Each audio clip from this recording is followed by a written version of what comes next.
tukiri bato twumvaga bavuga kw'isi yaciza gira iherezo, tukabifata nk'aho ari imikino, none dore ngaho idushiriyeho, turabyemezwa n'ibyo twibonera, biteye agahinda bitabagaho, uko byahanuwe biraboneka, ugishidikanya yirebera isi,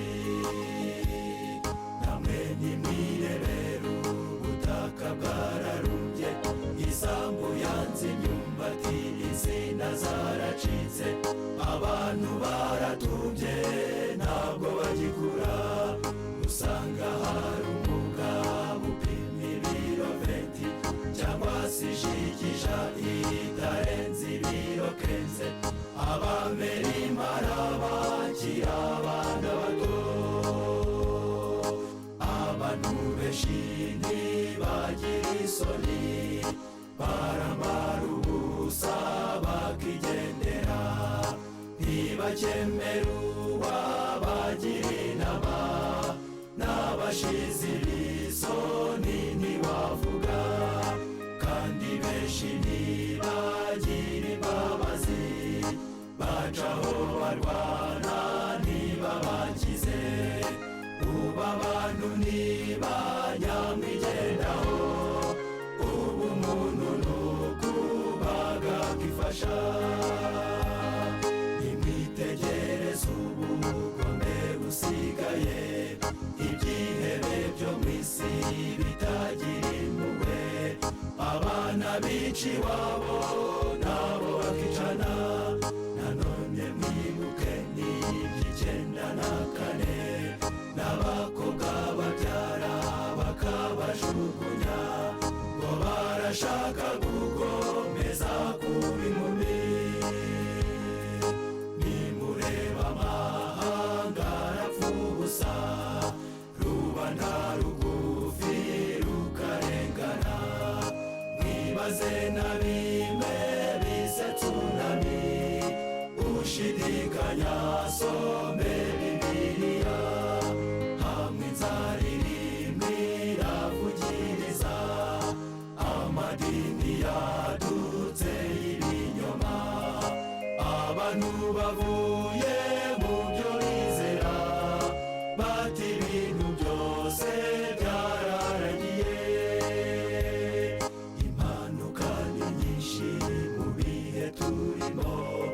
izibera mu mazi cyangwa ku butaka, murebe n'ibirwara bitagira ingano, haje shuga dadi ndetse na shuga mami, hari n'abapfubuzi, nimwumva iryo shyano, ibyo byose birerekana aho isi igeze, ubukungu bw'isi bwarahungabanye, dore amafaranga yataye agaciro, umuntu arajyana uruboho ku isoko, agacyura ihaho ry'intica ntikize,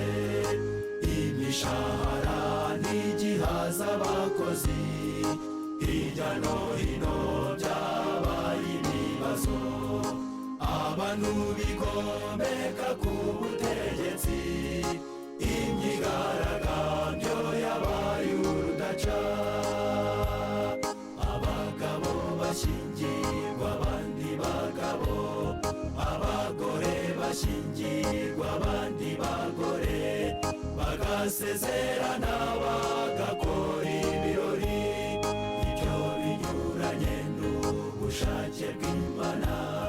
mwibuke iby'isodomu ndetse na gomora, byamaze gukabya Imana iraharibura,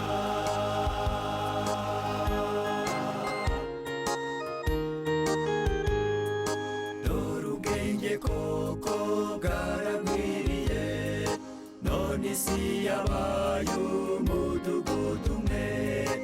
iragerageza gushyira hamwe, wirebe uko yagabanya ibibazo, ifaranga rimwe riranugwanugwa, kandi kigezweho n'amashyirahamwe, dusigaje kumva ifirimbi ya nyuma,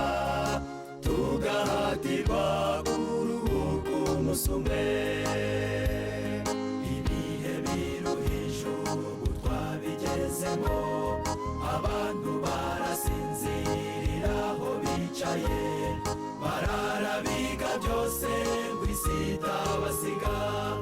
abakira abakene bose bararushye,